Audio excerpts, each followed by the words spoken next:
Hi my dear friends, welcome to job updates in Telugu YouTube channel. Friends, మనకి steel authority of India limited ఇది మనకి central government of India కింద పనిచేయడం జరుగుతుంది. ఈ స్టీల్ అథారిటీ ఆఫ్ ఇండియాకి దేశవ్యాప్తంగా వేరియస్ స్టీల్ ఫ్యాక్టరీలు మరియు ఆఫీసులు అనేవి దేశవ్యాప్తంగా ఉన్నాయి.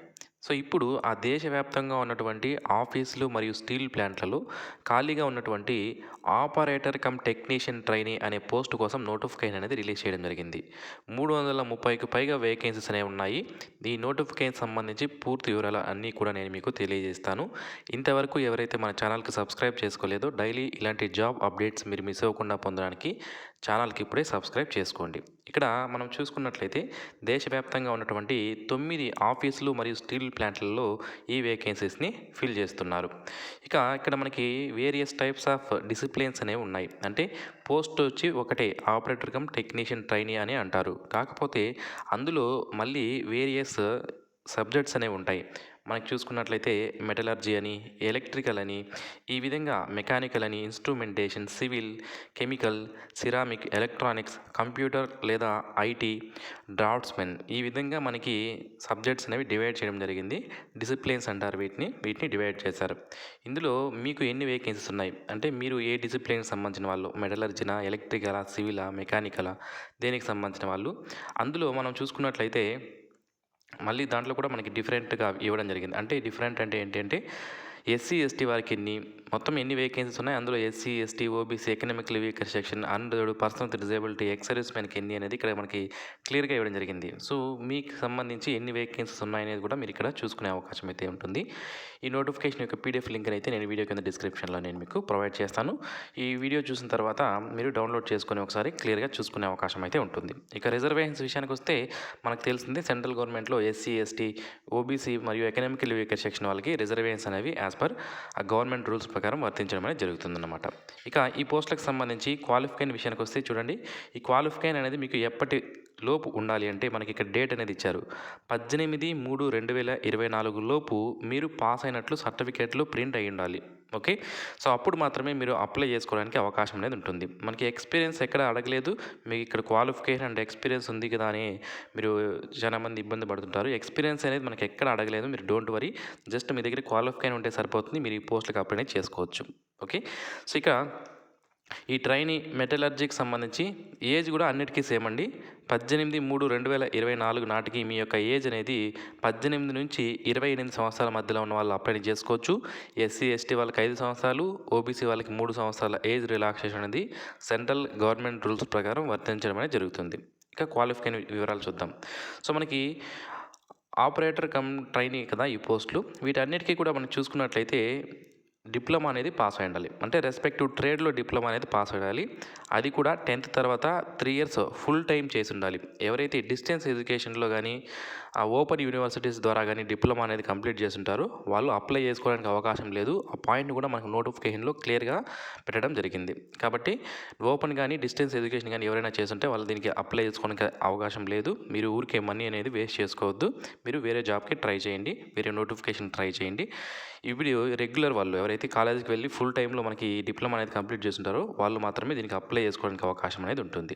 ఓకే, సో మెటలర్జీ అంటే డిప్లొమా ఇన్ మెటలర్జికల్ ఇంజనీరింగ్ ఎవరైతే చేస్తుంటారో వాళ్ళు అప్లై చేసుకోవచ్చు. అలాగే ఎలక్ట్రికల్ డిప్లొమా ఇన్ ఎలక్ట్రికల్ కానీ ఎలక్ట్రికల్ అండ్ ఎలక్ట్రానిక్స్ ఇంజనీరింగ్ కానీ ఎవరైతే చేస్తుంటారో వాళ్ళు అప్లై చేసుకోవచ్చు. మెకానికల్కి డిప్లొమా ఇన్ మెకానికల్ చేసిన వాళ్ళు, అలాగే ఇన్స్ట్రుమెంటేషన్కి డిప్లొమా ఇన్ ఇన్స్ట్రుమెంటేషన్ కానీ లేదా ఎలక్ట్రానిక్స్ అండ్ ఇన్స్ట్రుమెంటేషన్ కానీ అండ్ కంట్రోల్ అండ్ ఇన్స్ట్రుమెంటేషన్ కానీ చేసిన వాళ్ళు దీనికి అప్లై చేసుకోవచ్చు. నెక్స్ట్ ట్రైనీ సివిల్కి సంబంధించి మనకి డిప్లొమా సివిల్ ఇంజనీరింగ్ చేసిన వాళ్ళు అప్లై చేసుకోవచ్చు. కెమికల్కి కెమికల్ ఇంజనీరింగ్ డిప్లొమా, సిరామిక్కి సిరామిక్ డిప్లొమా, అలాగే ఎలక్ట్రానిక్స్, కంప్యూటరు, డ్రాఫ్ట్స్మెన్ వీటన్నిటికీ కూడా మనకి డిప్లొమా చేసిన వాళ్ళు అప్లై చేసుకునే అవకాశం అయితే ఉంటుంది. ఓకే, సో నెక్స్ట్ ఇక్కడ మినిమమ్ మనకి క్వాలిఫైయింగ్ మార్క్స్ అనేది ఇవ్వడం జరిగింది. అంటే మీరు ఈ జాబ్కి అప్లై చేయాలంటే మీ డిప్లొమాలో ఇంత పర్సంటేజ్ ఆఫ్ మార్క్స్ అనేవి మీకు వచ్చి ఉండాలి. అది ఓబీసీ మరియు ఎకనామికలీ వీకర్ సెక్షన్ వాళ్ళకైతే 50% ఆఫ్ మార్క్స్ అనేవి వచ్చి ఉండాలి. SC ST person with disability departmental candidates అంటే ఇక్కడ డిపార్ట్మెంటల్ క్యాండిడేట్స్ అంటే ఎవరు అంటే ఆల్రెడీ స్టీల్ అథారిటీ ఆఫ్ ఇండియాలో ఎవరైతే వర్క్ చేస్తుంటారో కాంట్రాక్ట్గా కానివ్వండి లేదా రెగ్యులర్గా కానివ్వండి వాళ్ళని డిపార్ట్మెంటల్ క్యాండిడేట్ అంటారు.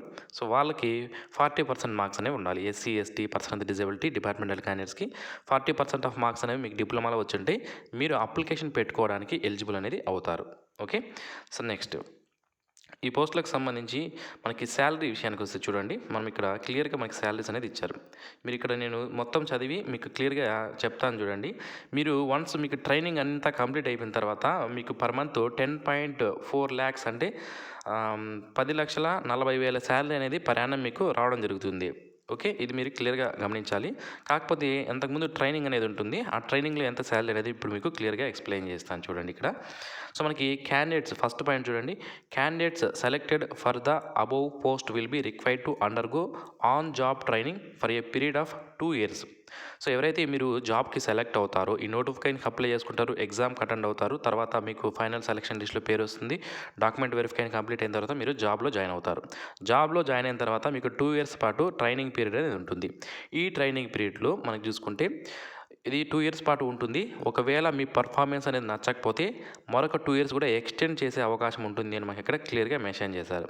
నెక్స్ట్ డ్యూరింగ్ ద ట్రైనింగ్ పీరియడ్లో మీకు ఫస్ట్ ఇయర్లో 16,100 రూపాయలు స్టైఫండ్ అనేది ఇవ్వడం జరుగుతుంది. దీన్ని మనము శాలరీ అనకూడదు, ట్రైనింగ్లో ఉంటే మనం స్టైఫండ్ అని అనాలి.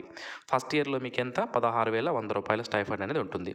సెకండ్ ఇయర్లో 18,300 పర్ మంత్ స్టైఫండ్ అనేది ఇవ్వడం జరుగుతుంది. ఓకే. మీ ట్రైనింగ్ ఇప్పుడు సక్సెస్ఫుల్గా 2 yearsలో కంప్లీట్ అయిపోయింది అనుకుందాం. అప్పుడు మీ యొక్క బేసిక్ పే చూసుకుంటే on successful completion of the training they shall be considered for regular employment. అంటే అంతవరకు మీరు 2 years పాటు ట్రైనీగా ఉంటారు. ఇప్పుడు మీరు స్టీల్ అథారిటీ ఆఫ్ ఇండియాలో రెగ్యులర్ ఎంప్లాయ్ అయ్యారు అని అర్థం. అప్పుడు మీ యొక్క బేసిక్ పే ఇది 26,600 అనేది మనకి జస్ట్ బేసిక్ పే మాత్రమే. దీనికి ఇతర అలవెన్సెస్ అనేవి ఉంటాయి. ఇండస్ట్రియల్ డియర్నెస్ అలవెన్స్ అని, ఇతర allowance TA, DA, HRA, gratuity, medical treatment అలవెన్స్లు ఇలా అన్నీ కూడా అప్లికేబుల్ అవుతాయి. అప్పుడు మీ శాలరీ చూసుకుంటే మనకి 10.4 lakhs పర్ యానం అనేది రావడం జరుగుతుంది. నియర్లీ 70 నుంచి 85,000 మధ్యలో పర్ మంత్ శాలరీ అనేది మీకు రావడం అనేది జరుగుతుంది మీరు రెగ్యులర్ అయిన తర్వాత. ఓకే. సో ఇది మరి సెలక్షన్ ప్రొసీజర్ అనేది ఏ విధంగా ఉంటుందంటే మనకి కంప్యూటర్ బేస్డ్ టెస్ట్ మరియు స్కిల్ టెస్ట్ ఆధారంగా మనకి ఈ యొక్క సెలక్షన్ ప్రొసీజర్ అనేది ఉంటుంది. ఈ కంప్యూటర్ బేస్డ్ టెస్ట్ అనేది మనకి 100 మార్కులు కండక్ట్ చేస్తారు. అందులో 50 మార్క్స్ అనేవి మీ డొమైన్కి సంబంధించి అంటే మీ సబ్జెక్ట్ ఏదైతే డిప్లొమాలో చేసి ఉంటారో దానికి సంబంధించి, మరి ఒక 50 మార్క్స్ వచ్చి మనకి యాప్టిట్యూడ్ టెస్ట్ అనేది ఉంటుంది, దాంట్లో ఉంటాయి. 90 నిమిషాల టైం అనేది మనకి ఇవ్వడం జరుగుతుంది. ఓకే. ఇందులో ఎవరైతే క్వాలిఫై అవుతారో వాళ్ళని స్కిల్ టెస్ట్కి 1:3 రేషియోలో పంపించడం జరుగుతుంది. స్కిల్ టెస్ట్లో ఎవరైతే క్వాలిఫై అవుతారో తర్వాత 1:1 మనకి మెరిట్ లిస్ట్ అనేది తయారు చేస్తారు. ఈ మెరిట్ లిస్ట్కి మనకి ఇంకొక లిస్టెడ్ కూడా ఎవరైతే సెలెక్ట్ అవ్వరో లాస్ట్ ఎడ్జ్లో ఉంటారో వాళ్ళు కూడా లిస్ట్ అనేది వాళ్ళ దగ్గర పెట్టుకుంటారు ఒక 6 నెలల పాటు. ఎవరైనా జాబ్లో జాయిన్ అయ్యి అలాగే ఎవరైతే సెలెక్ట్ అయ్యి కూడా జాయిన్ అవ్వకుండా ఉంటారో ఏవైతే వేకెన్సీస్ ఏర్పడతాయో మళ్ళీ వాళ్ళని వెనకాల ఉన్న వాళ్ళని పిలిచి ఆ పోస్టులు అనేది ఫిల్ చేయడం జరుగుతుంది. సో కొన్ని ఫిజికల్ స్టాండర్డ్స్ మనకి ఇవ్వడం జరిగింది. హైట్ అనేది మేల్ 155 సెంటీమీటర్స్ ఉండాలి, ఫిమేల్ 143 సెంటీమీటర్స్ అనేది ఉండాలి, వెయిట్ మేల్